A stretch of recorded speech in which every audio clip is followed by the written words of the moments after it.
For 36 years, from 1787 to 1823, wealthy families across colonial America sent their troublesome sons to St. Augustine Seminary in Virginia for religious education and spiritual correction.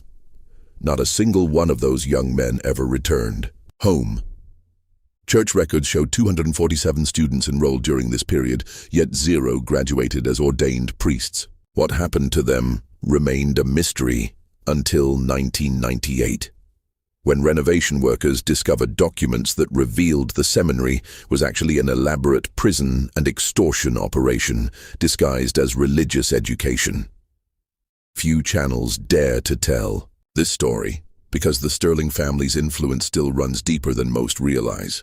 Before we continue with the story of Father Edmund Sterling and his unholy seminary, make sure to subscribe to this channel and hit that notification bell, because this type of content is only for true mystery investigators.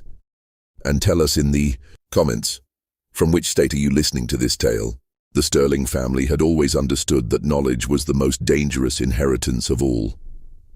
Colonial Virginia in 1787 was a land of vast plantations, growing tobacco fortunes, and families whose wealth depended on secrets best left buried.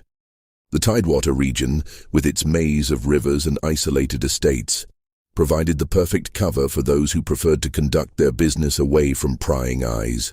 It was here, in Henrico County, that the Sterling family had established themselves as pillars of both commerce and faith. Edmund Sterling, born in 1751, was the third son of a tobacco merchant who had made his fortune through methods that polite society chose not to examine too closely. Unlike his brothers, who inherited the family's legitimate businesses, Edmund was gifted with something far more valuable: an understanding of human nature's darkest corners and an ability to exploit them with surgical precision. When he announced his intention to establish a Catholic seminary in Protestant Virginia, his family saw it as an embarrassing religious fervor. They had no idea it would become the foundation of the most profitable criminal enterprise in colonial America. St. Augustine Seminary was built in 1786 on 340 acres of dense woodland, far enough from Richmond to ensure privacy, close enough for wealthy families to visit their sons. The Gothic stone buildings, imported craftsmen, and genuinely impressive library gave it the appearance of scholarly legitimacy. Edmund Sterling, who had studied briefly at the College of William and Mary before claiming a religious calling, styled himself as Father Sterling, and surrounded himself with a small staff of men whose past credentials were as questionable as their present loyalties. The seminary's reputation spread quickly through the network of Virginia's elite families. Here was a Catholic institution run by a man of impeccable breeding, offering to educate young men who had proven problematic for their families. Sons who asked too many questions about business practices, who had witnessed things they shouldn't have, or who possessed information that could destroy family fortunes. The seminary promised not just education, but discretion, isolation, and most importantly, transformation. What these families didn't realize was that Father Sterling had no intention of educating their sons in theology. He was far more interested in educating himself about their family's secrets, their business dealings, and most crucially, exactly how much they would pay to keep certain information buried forever. The first students arrived in the spring of 1787, 12 young men between the ages of 16 and 23, sent by families whose names appeared on shipping manifests, land deeds, and government contracts throughout Virginia and the Carolinas. Each family paid the substantial enrollment fee of £50 sterling, enough to build a small house, and promised additional contributions for their son's spiritual development. They believed they were investing in discretion and redemption. In reality, they were financing their own destruction. The autumn of 1789 brought the first hint that something at St. Augustine Seminary was fundamentally wrong, though it would take decades for anyone to piece together the full scope of Father Sterling's operation. Jonathan Whitmore, eldest son of a Charleston shipping magnate, had been enrolled at the seminary after discovering discrepancies in his father's cargo manifests. Discrepancies that suggested the family business included more than tobacco and rice. When October came and went without the customary letter home, the Whitmore family dispatched their trusted overseer, Thomas Hartwell, to check on their son's progress. What Hartwell found at St. Augustine defied explanation. The seminary appeared to be functioning normally.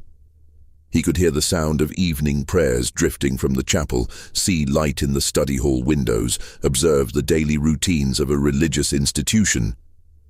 But when he requested to see Jonathan specifically, Father Sterling's response was peculiar. The young man was in deep spiritual retreat, Sterling explained, having experienced a profound religious awakening that required complete isolation from worldly concerns, including family correspondence. Hartwell, a man who had spent 30 years managing the Whitmore family's more delicate affairs, recognized evasion when he heard it. He requested to at least glimpse Jonathan during evening prayers to assure the family of his well-being. Father Sterling agreed, but with an odd condition. Hartwell must observe from the back of the chapel in shadow and must not attempt to make contact. That evening, as twilight gathered around the stone walls of St. Augustine, Hartwell positioned himself in the chapel's rear alcove. What he witnessed would haunt him for the remaining days of his life, though he would never fully understand what he had seen. The young men filing into evening prayers moved with an unnatural uniformity, their faces bearing expressions of serene compliance that seemed almost vacant. They responded to the liturgy in perfect unison, never glancing toward the visitors section, never showing the restlessness or individual quirks one would expect from young men confined together.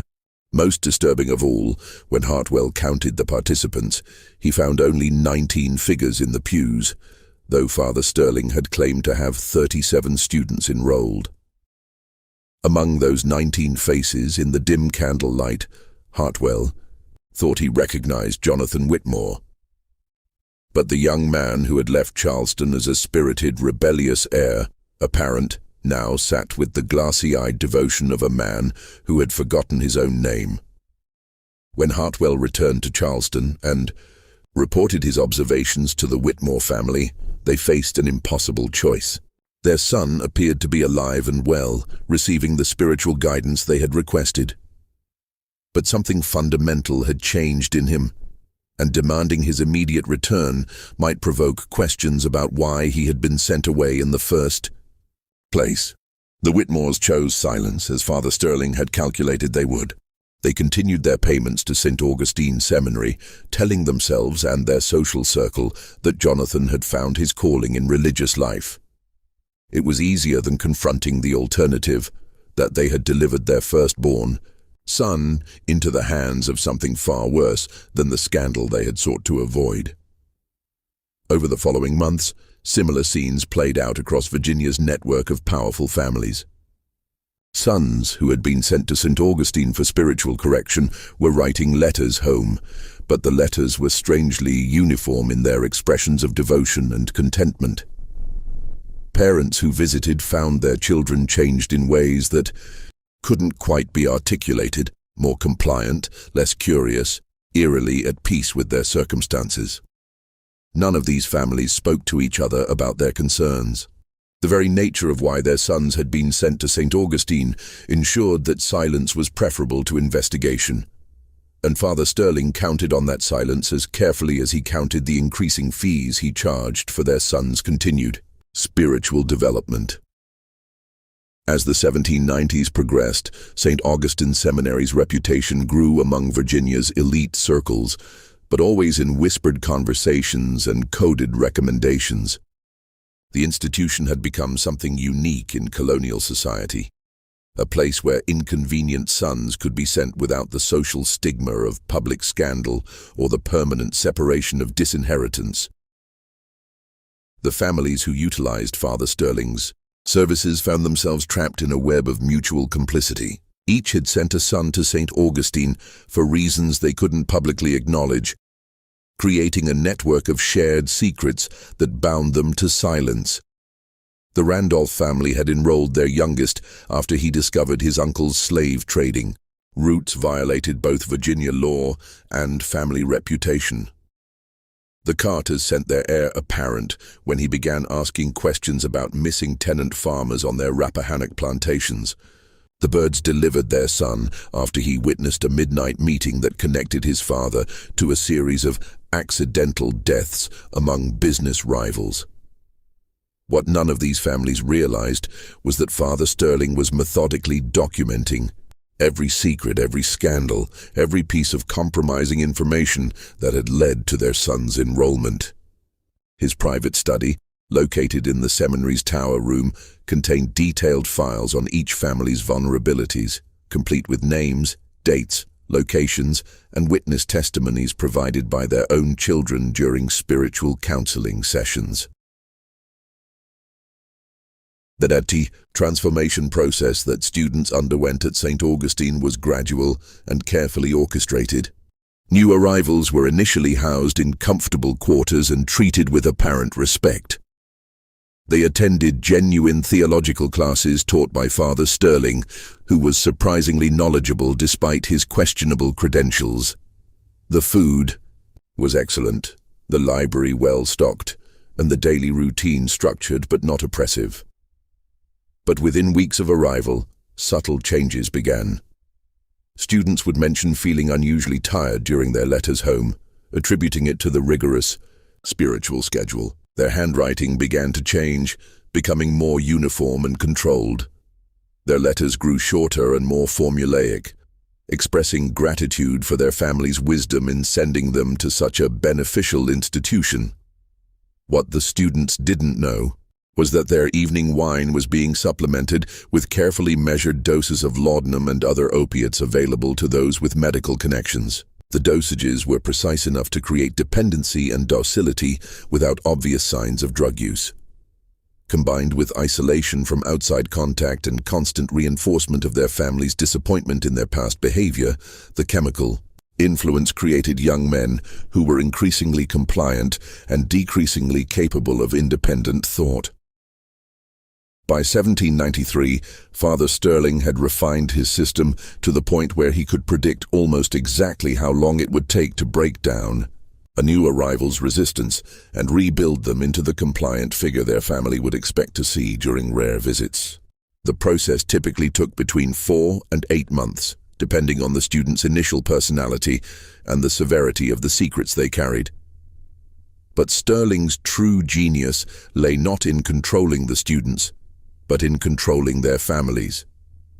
As months turned to years, the fees for continued enrollment began to increase. What had started as an annual tuition of £50 sterling gradually escalated to hundreds, then thousands of pounds, justified by expanded spiritual programs and advanced theological studies. Families found themselves paying not just for their sons' education, but for their continued silence about family secrets that had been extracted during those early counseling sessions. When parents protested the increasing costs or demanded their son's return, Father Sterling would gently remind them of conversations their children had shared during spiritual direction. Conversations about business practices, family histories, or witnessed events that could destroy reputations and fortunes. If they became public knowledge, the choice was always presented delicately but clearly: continue supporting their son's spiritual journey, or risk having their family's darkest secrets exposed to Virginia society. Most families paid. By the winter of 1798, 11 years after St. Augustine Seminary's founding, Father Sterling's operation had evolved into something far more sophisticated than simple extortion. He had created what he privately termed the Virginia Arrangement, a network of interconnected blackmail schemes that controlled nearly 24 of the colony's most powerful families. The system worked with clockwork precision. Students who, had been at the seminary for several years were gradually moved from the main dormitories to private quarters in the basement levels, ostensibly for advanced contemplative studies. These basement rooms, carved from the natural limestone beneath the building, were comfortable enough to avoid obvious signs of imprisonment, but were secured in ways that made escape impossible. The students in these lower levels rarely appeared at public prayers anymore, as their spiritual advancement had supposedly progressed beyond communal worship. Meanwhile, new students continued to arrive regularly, maintaining the seminary's facade of ongoing operation while providing fresh sources of family intelligence and additional revenue streams. Father Sterling had become expert at identifying which young men possessed the most dangerous knowledge about their family's affairs, and these individuals found their spiritual retreats became increasingly permanent. The transformation of Charles Randolph, enrolled in 1796, illustrated Sterling's evolving methods with chilling clarity. Charles had been sent to St. Augustine after discovering that his father's tobacco exports were being used to launder profits from illegal slave trading operations that violated both Virginia statutes and federal maritime law. Initially, Charles's letters home expressed the usual complaints about strict religious discipline and homesickness.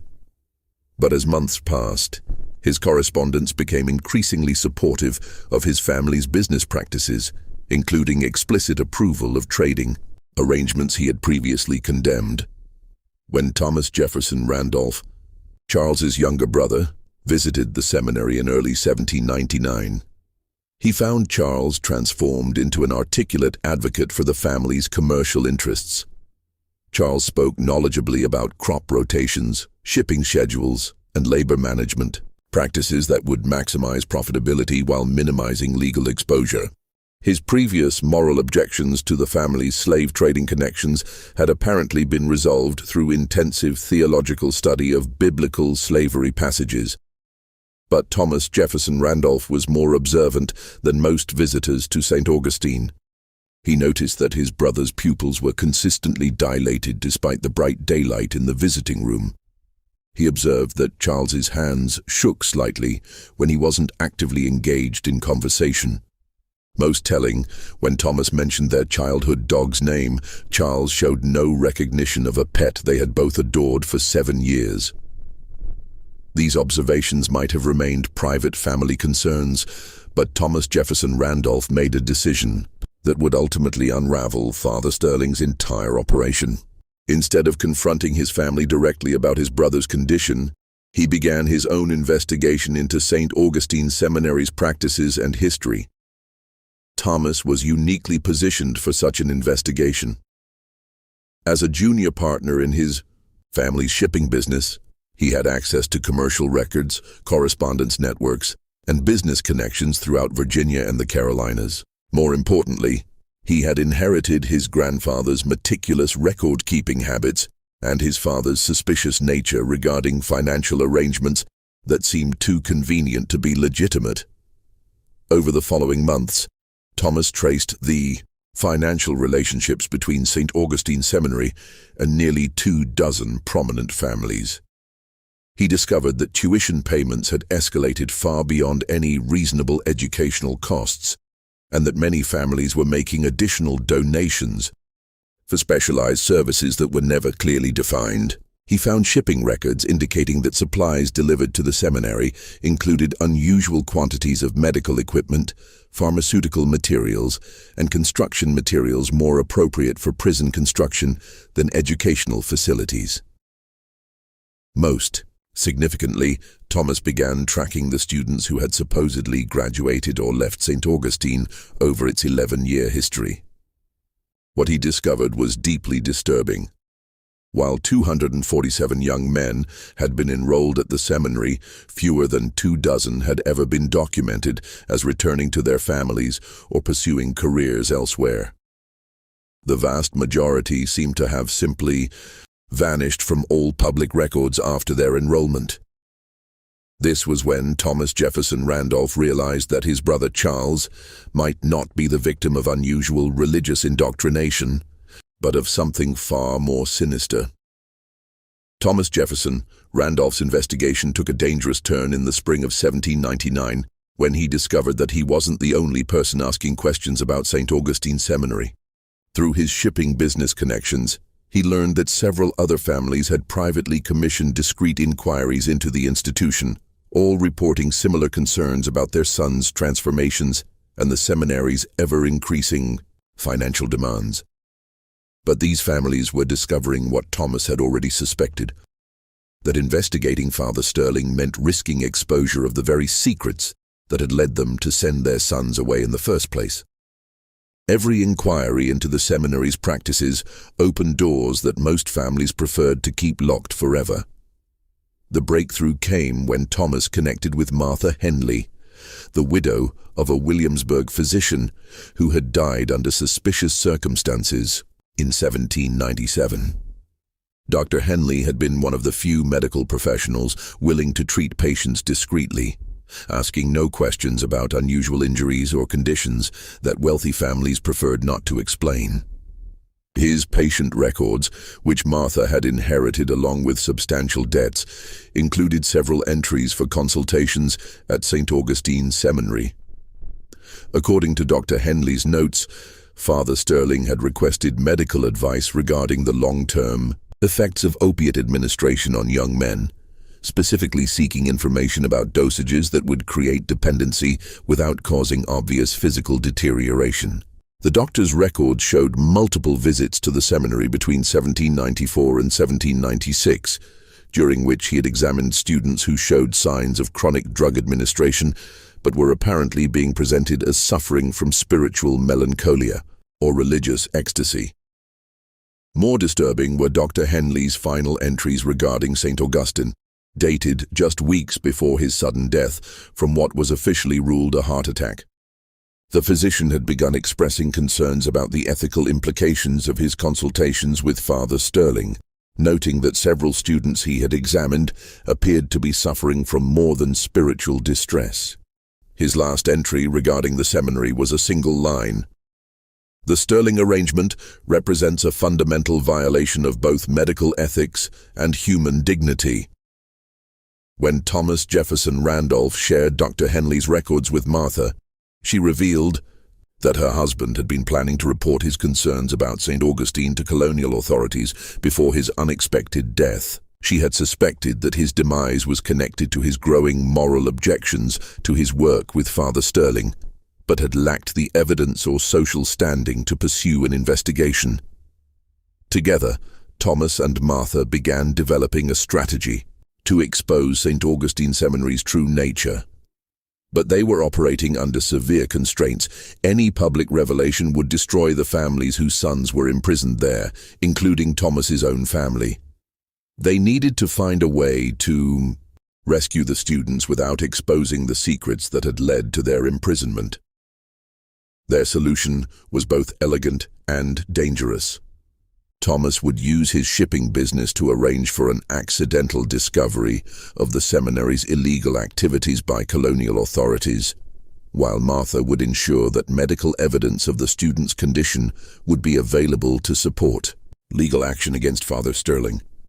But as they finalized their plans, they made a chilling discovery that changed everything they thought they knew about St. Augustine Seminary.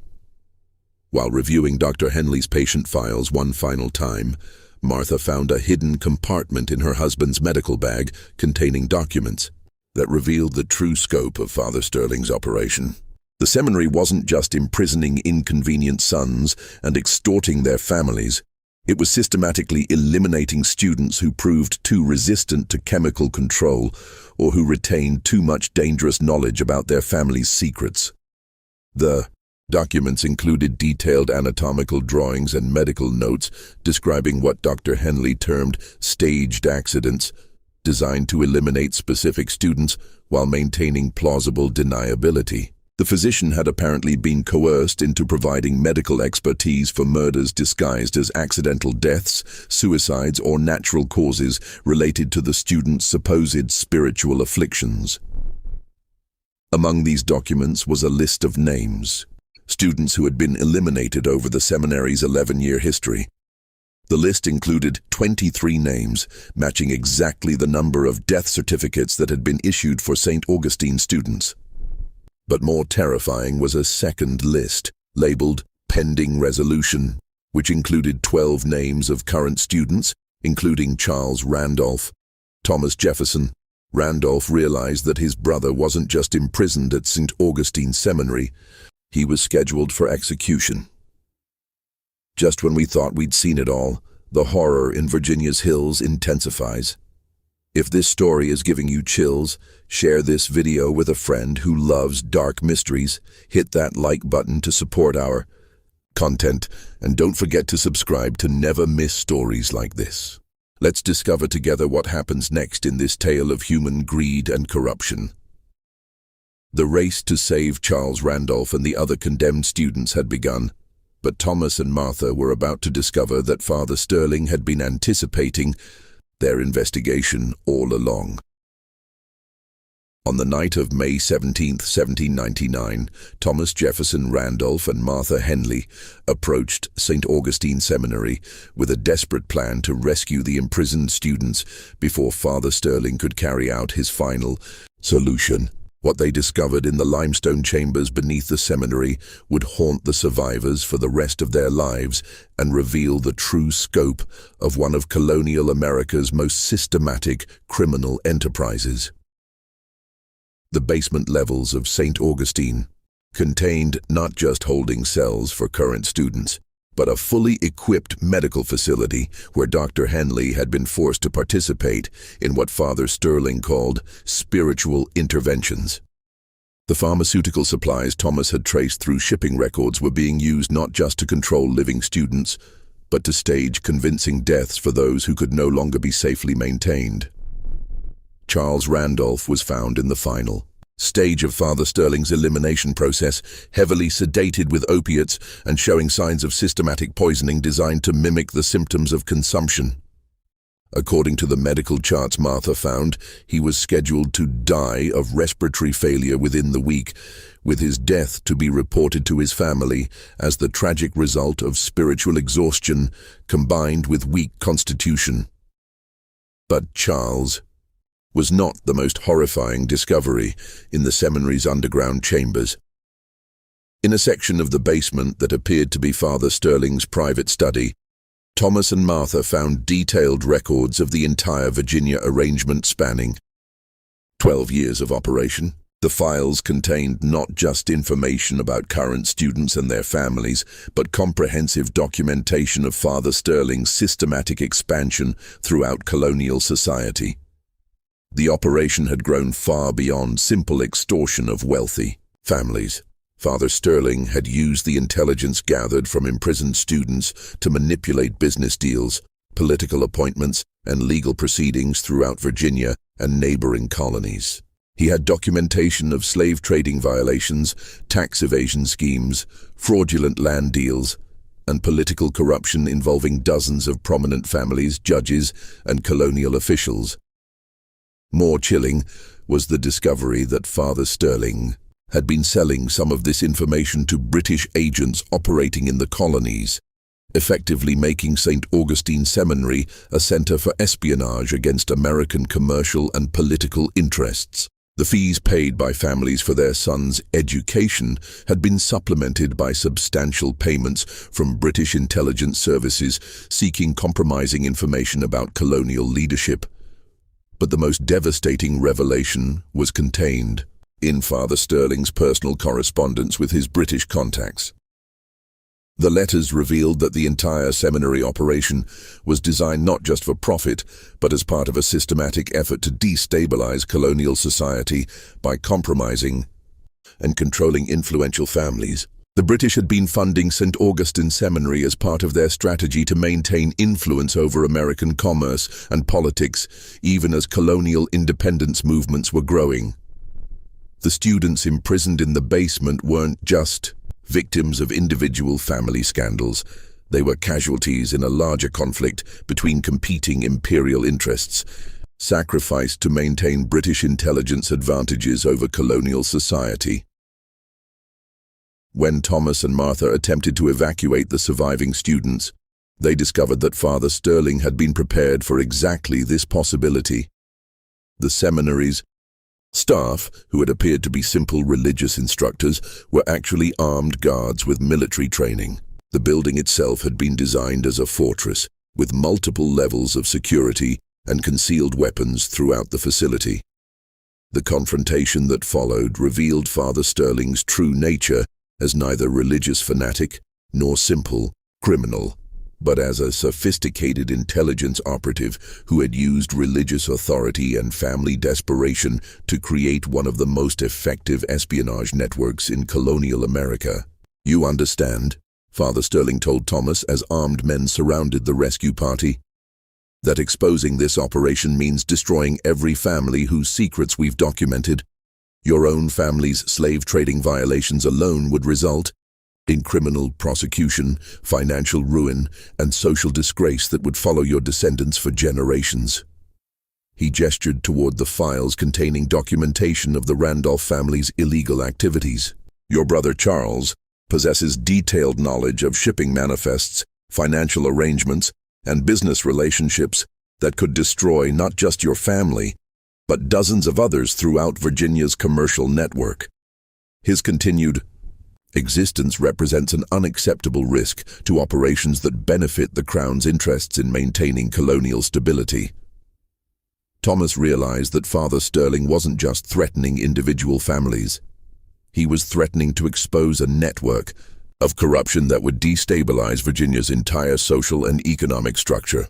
The choice wasn't between saving his brother and protecting his family's reputation. It was between preserving colonial society's facade of legitimacy and revealing the systematic corruption that made that society function. "The choice is simple," Sterling continued. "Allow us to complete our arrangements with the students currently in residence, and their families' secrets remain protected. Attempt to interfere with our operation, and we release documentation that will destroy the reputation and financial stability of every prominent family in Virginia." But Thomas Jefferson Randolph had spent months preparing for exactly this confrontation, and he had not come to St. Augustine Seminary alone. The resolution of the St. Augustine Seminary crisis required sacrifices that would reshape Virginia's political and social landscape for decades to come. Thomas Jefferson Randolph's months of investigation had led him to a conclusion that Father Sterling had never anticipated, that the only way to destroy the seminary's operation was to expose the very corruption it was designed to exploit and protect. Working with Martha Henley and a small group of colonial officials who had discovered their own families were being compromised by Sterling's intelligence network, Thomas had developed a strategy that would sacrifice their social standing to save their children and destroy British intelligence operations in Virginia. On the morning of May 18, 1799, coordinated raids by colonial militia seized St. Augustine Seminary and arrested Father Sterling along with his staff of British agents. Simultaneously, Thomas Jefferson Randolph and 17 other prominent Virginia families publicly confessed to the illegal business practices, political corruption, and social violations that had made them vulnerable to Sterling's operation. The public revelations were devastating to Virginia's social order. Families that had dominated colonial commerce and politics for generations found themselves facing criminal prosecution, financial ruin, and social ostracism. The Randolph family's confession regarding their slave trading violations led to the largest criminal investigation in Virginia's colonial history, ultimately exposing systematic violations of both colonial law and federal maritime regulations by dozens of prominent families. But the strategy worked. By voluntarily exposing their own secrets, the families involved removed Father Sterling's primary leverage over them and eliminated the British intelligence advantage that the seminary had been designed to provide. The confessions were carefully coordinated to reveal criminal activities while protecting information that could compromise colonial military or political interests in the growing tensions with Britain. Charles Randolph and 18 other students were rescued from the seminary's basement chambers, though their physical and psychological recovery would take years. The medical treatments they had received left several with permanent neurological damage, and all of them struggled with opiate dependency that required ongoing medical supervision. Charles never fully recovered his memories of the years before his enrollment at St. Augustine, and he retained the personality changes that had made him compliant with his family's business interests rather than critical of their ethical implications. 23. Bodies were discovered in unmarked graves on the seminary property, confirming that Father Sterling's operation had indeed been systematically murdering students who proved too difficult to control or who retained too much dangerous knowledge. The victims included sons from some of Virginia's most prominent families, young men whose deaths had been explained to their parents as the result of spiritual exhaustion, consumption, or other natural causes. Father Sterling himself disappeared during the raid on St. Augustine Seminary. Despite extensive searches, neither he nor several of his key associates were ever found, leading to speculation that they had escaped to British territory or been evacuated by their intelligence handlers.